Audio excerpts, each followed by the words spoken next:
you guys? It's Drea here. First off, I want to apologize for not posting a video to my channel last Wednesday. As you guys can already tell by the title of today's video, my dog Kingston unfortunately passed away. I'm really going to try my best not to cry during this video.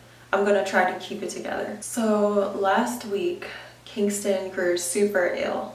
And this happened suddenly. I noticed he started limping on Tuesday. He's done this in the past. He'll be limping around or favoring a leg for a day, literally. And then the next day, he'll be back to normal, his normal self, jumping around, hounding people. No trace of injury or anything. So I noticed the next day he was still kind of limping. It wasn't as bad as the previous day, but I can definitely notice it was still there. He also became super lethargic, and literally out of nowhere, he just started vomiting that day. So after being super worried, concerned with his illness, I decided to take him to the vet. It was around 5 or 6 p.m. on Wednesday that I noticed he had diarrhea. And this is going to be gross to some people, especially if you're not in the medical field. But he had blood. There was blood in his diarrhea. So I ended up taking him to the vet that night. So his insurance had lapsed. So we had to come out of pocket over $1,200 that night just for him to stay in the hospital. So the vet at this particular place I felt was super incompetent. He seemed really nonchalant, didn't really do eye contact with me when I was talking to him, and he seemed just really passive in general. There were a few times where I felt like I knew more information than him. And I mean, I know that can't be right because he's a vet, and if you guys didn't know, I'm a nurse. I mean, a lot of things that happen with humans can also happen to dogs. So I know all the terminology, all the lingo. I mean, obviously he didn't know that I was a nurse, but I feel like he was trying to keep things on layman's terms so that the average person who doesn't have a medical background of any sort could still understand. So I was asking straight up, what are you gonna do for my dog that, I'm paying $1,200? He said, we'll give him some fluids and do a little blood work and keep him overnight. I said, okay. Is he going to get antiemetics for his nausea? He's been vomiting. That's why I brought him in here. Are you guys going to give him Serenia? That's a type of medication they give to dogs who are vomiting. What kind of blood work are you guys going to be doing for him that costs $300? Are you guys going to do a CBC, a renal profile? What am I paying for, basically? I also asked them straight up, why are you giving my dog in his treatment plan? Why do you plan on giving him ampicillin versus metronidazole? Now, metronidazole is going to act like a plug for the dog, basically. It's going to stop the diarrhea completely. And I saw that he was going to give him ampicillin. And a side effect, not common, but it's still a side effect for ampicillin, is diarrhea. So it's why would you give him something that could possibly make matters worse, as opposed to just giving him something that he's had before and that completely, we know for a fact, this stops the diarrhea. So after I asked all this stuff, I just realized the vet was really dancing around on my questions. Like I said, he wasn't doing eye contact, and he was kind of brushing me off. Oh, you don't understand anyway. That's probably not what he was thinking, but that's how I felt. He really looked down at the ground a lot or looked off to the side. And I just felt like he was giving me a bunch of stuff just to shut me up. So before they even touched Kingston and started treating him, I basically had to go over this paperwork, sign everything, and basically say that I agreed to pay this amount or this deposit, and then later I'll pay another amount. It was a lot of paperwork. Honestly, I felt he should, I get it, you want to make sure the patient or the parent agrees to paying a certain amount, but at the same time it's my dog is dying. My dog is dying. Are you guys gonna treat him? Oh, I forgot to tell you guys. So one of the vet techs came in while I was signing the paperwork, and she was oh yeah, we need to know if you if he codes overnight, that means pass away, you guys. If someone stops breathing, if he codes overnight, is he a DNR, or do we want him resuscitated? Like any normal pet owner, they would say, especially with the pet being this young, yes, resuscitate him. And I was why? I guess I had this look on my face why wouldn't I want him resuscitated? She literally told me it's an extra $400 to resuscitate the dog if he codes. An extra $400. If my dog stops breathing and his heart stops beating, it's a $400 charge to try to bring him back to life. Whether you actually bring him back to life or you fail at doing that, I'm still gonna get charged $400 for the effort. That to me, I don't know if it's like that, like, I don't know if that's universal, but like that to me alone was wow. I feel like these people were super, super money hungry. At first, I was really, really sad. And don't get me wrong, I'm super sad still. But now I'm starting to just feel angry about this whole experience. So my boyfriend was away visiting one of his friends in California. So I had to deal with this all by myself. I'm super, super scared because I honestly had no idea what the outcome for my baby was gonna be. And these people are just racking up the bill.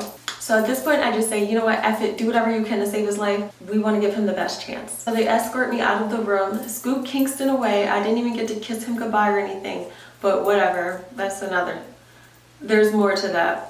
At the front desk ready to pay, and the woman is like, she says something about like the system is down, or like she has to reboot the system. It's gonna be like 10 minutes and then I can check out. So she tells me to have a seat. So I'm texting my boyfriend everything that's going down, talking to him about what to expect next. By the time I'm ready to ring up, she calls me up and she's still typing everything. And my boyfriend told me, while you're sitting and waiting, what are they doing? I was like, I don't know. He's in the back. He was like, no, ask them, what are they doing while you're waiting? So I said, okay. I was like, hey, I just have a question. Is Kingston being worked on right now while I'm waiting here? Or do you guys have to wait to accept my payment? And the woman, she didn't really answer me directly. She was like, there's actually one patient in front of him or something like that. After they're done with him, they're gonna work on Kingston. I said, okay, like I didn't really think about it, whatever. So I swiped my card, I pay, and it was like, 11:40, 11:50 around the time that I made my payment, and then I left. I remember it was after 11:50 when I was like in the parking lot in my car.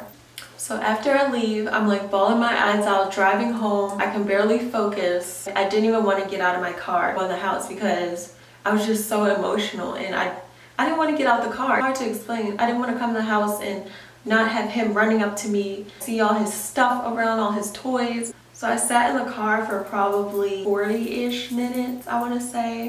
I remember it was around 12:40 when I finally got out the car and walked in the house. They told me I had to pick him up before 7 a.m. Wow, should I even go to sleep at this point? I think I ended up only getting about 2.5 hours of sleep that entire night. Then I just like woke up, showered, and ran out the house to scoop him up. So I get there and the woman's like, okay, it's like your balance is gonna be like $300 for the stay overnight. And I was like, okay, so I grabbed my card. And at this point, I don't know why, but I just remember me asking the vet the previous night, you know, to make things more affordable, is it okay if he only gets a few hours of IV fluids and treatments instead spending the whole night there, because I know the overnight fee was something ridiculous. And she was very adamant. She was like, no, he needs to stay overnight. He needs to stay overnight. He has to get at least 9 hours of IV fluids. Remember that. Okay, so let's do a little bit of math, shall we? I paid around midnight and I come to pick up my dog at 7 a.m. They're charging me per the hour, per IV bags and like rounds or whatever. They're charging me per hour. That tech from the night before did the little estimate and I signed. She said I will be signing for 9 hours of treatment. That's how much I was going to be charged. So I brought this up to the incompetent woman at the front desk. Okay, so you guys are charging me 9 hours for his IV fluid, electrolytes, and round-the-clock work? She was like, yes, we are. I said, okay. And you guys stated that he needed 9 hours of IV fluids, correct? She was like, correct. I said, okay, you guys most likely didn't start the IV until after midnight because that's when I swiped my card and I left. And she was like, yes. And I was like, okay, it's 7 a.m. That doesn't equal 9 hours. And I guess that made her nervous or flustered or whatever because she started shuffling papers like, well, they're only a few dollars per IV bag. What? He literally told me it's only a couple dollars more per IV bag. Okay, so I mean, that's still not your money at the end of the day. I'm paying well over $1,000 for only 7 hours of treatment, and you're sitting up here and telling me that a few dollars more isn't gonna make a difference. Hey, maybe it won't make a difference to Oprah or I don't know, Beyonce and Jay-Z, but it makes a difference to me because I'm getting overcharged. So my response was just like, okay, I just wanted to make sure that I wasn't getting overcharged for anything. She gets up and she's like, let me just go to the back and double check. So she goes to the back, she comes back like 2 minutes later and she shows me his treatment plan and his chart and all this like scribble scrabble around the clock numbers on his chart. And then she like pointed and she was like, yeah, it says here that, mind you, this was all written in pencil. Oh, it says here that they started the IV at 11 o'clock. Now, I know for a fact this isn't real because I was texting my boyfriend and asking, like, does he agree to, you know, like, is this the right thing for us to do? I was texting him at 11 o'clock. So how could you start the IV at 11 o'clock? That doesn't make sense. So whatever. I was super tired and frustrated and I just wanted this woman out of my face. Honestly, I wanted to choke her out. She ends up taking off $30 off my bill. $30. That's not a few dollars. Like, okay, it is just $30, but like, come on now. That shows like what kind of business you're running, what kind of establishment you're working at. Unhonest, they're greedy, and they're money hungry. And that's not somewhere I would want to take my pet. And that's not somewhere I would recommend anyone take their pet for that matter. So then she asked me, did I want to speak to the doctor or did I just want to take him home? You guys, my dog is basically on his deathbed. I spent over $1,000 for y'all to take care of him. Don't know what's wrong with him still. And you're asking me, do I want to speak to the doctor? Yes, I want an update. I think I deserve that. I'm getting all worked up, you guys. This just really pisses me off. Like I said, I'm very angry. So the doctor came out after I said, yes, I wanted to speak to the doctor.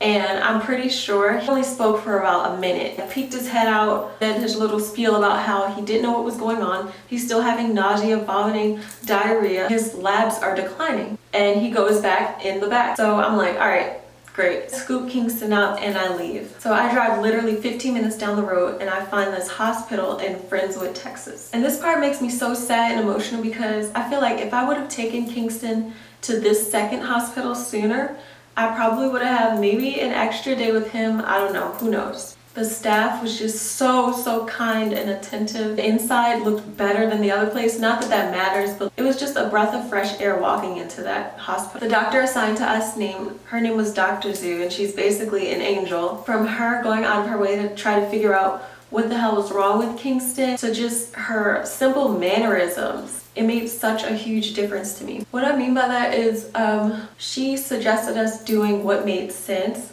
versus throwing all this tests and all this blood work at us that wasn't really going to show any. She even pet Kingston while she was talking to him. I know you guys are like, oh, big deal, she pet your dog, but like, no. The hospital we were at before, they barely touched him unless they had to take like his pulse or something.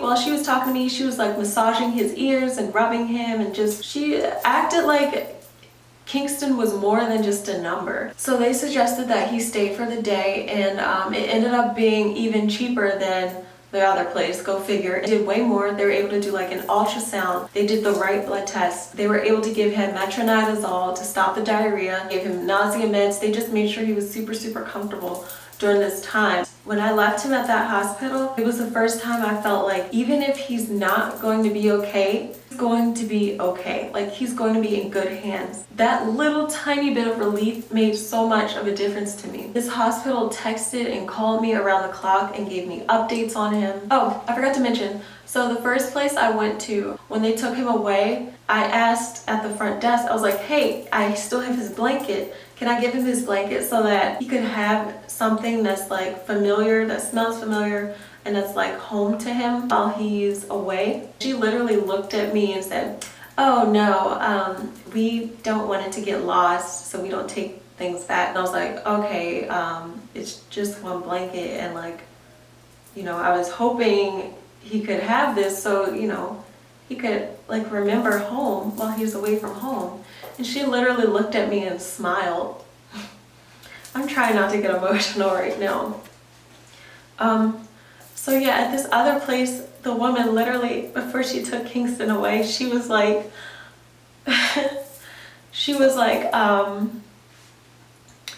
what do you want to, like, what do you want him to keep? And what do you want to take home? Like, she actually gave me an option to allow him to have something. And like, it's like little details like that make such a huge difference. Oh, I don't want to cry.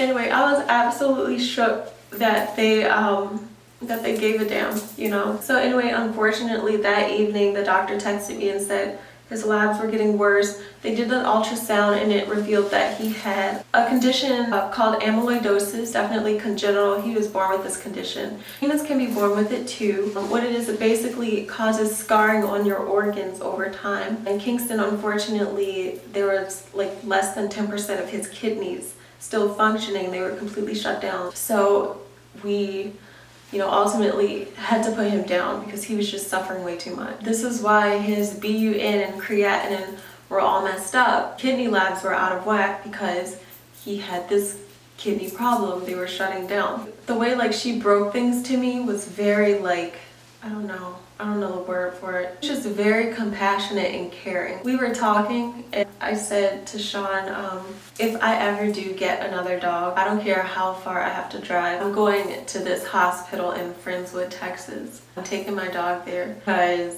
I've literally never experienced a vet like this. This vet was phenomenal. The entire experience, from the time you walk in, you're seated in the waiting room, like you're seated in your own little private exam room.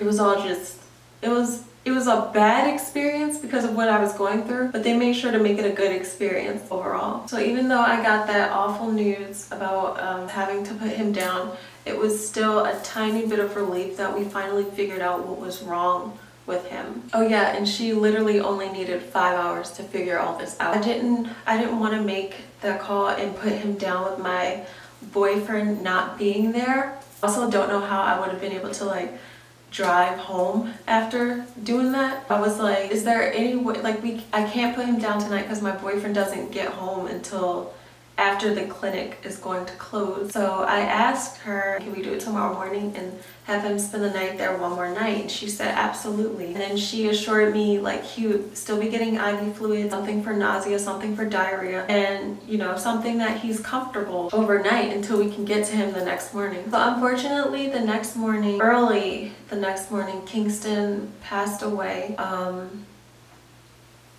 And you know, this was before we were able to say our goodbyes, but it was also a good thing that, you know, we didn't have to pull the plug ourselves. He did it on his own, and because that was also a worry. What if we're doing it too soon? She reassured us when we have kidney issues or like any type of issues like this, we usually get sleepier and sleepier over time. She said it's more than likely he passed away in his sleep, which I mean, I definitely believe that because the past few days, like I said, he was getting super lethargic. Like he would just sleep all day. The bulldog family, they can be lazy at times and they like to sleep, but this was just super abnormal. He was just sleeping all day. Overall, this experience just made me so emotional and drained and angry. I feel like some people, they see like you have a French bulldog and they automatically assume like, oh, you got money to spend, we're gonna rack up your bill. You possibly spent over 10 grand for your dog, some crazy figure like that. Even if you don't have a French bulldog, I feel like some vets will take advantage of you. Think about it, like this is a member of your family, right? You're gonna do anything you can to make sure they have the best of the best. You're gonna make sure they have all the chances they need to live a long, healthy life with you. I feel like some practices take advantage and they prey on your vulnerability and they prey on the fact that you don't know what's going on. You know, a regular person is not going to question looking at the paperwork like I did. A person who doesn't have a medical background, I should say, is not going to be looking at the chart per hour. And you know, when you're all worked up and emotional and vulnerable, you're just like, yes, just do what you can, do what you have to save my dog. And I feel like a lot of people get taken advantage of. They probably did even more at the first vet. They probably took advantage of me even more, and I wasn't even like, I had like blinders on. I just wanted Kingston to be okay. They take advantage of you when you're in such a vulnerable state, and that's just so corrupt to me. So the hospital, the second one that we went to, were able to give us a bunch of options for like cremation or burial, or they said if we're not ready, we can store Kingston's body until we were ready later on that week to come back and tell them what we wanted to do with it for no charge. They were nice enough to provide us with this. It's like a puppy paw print.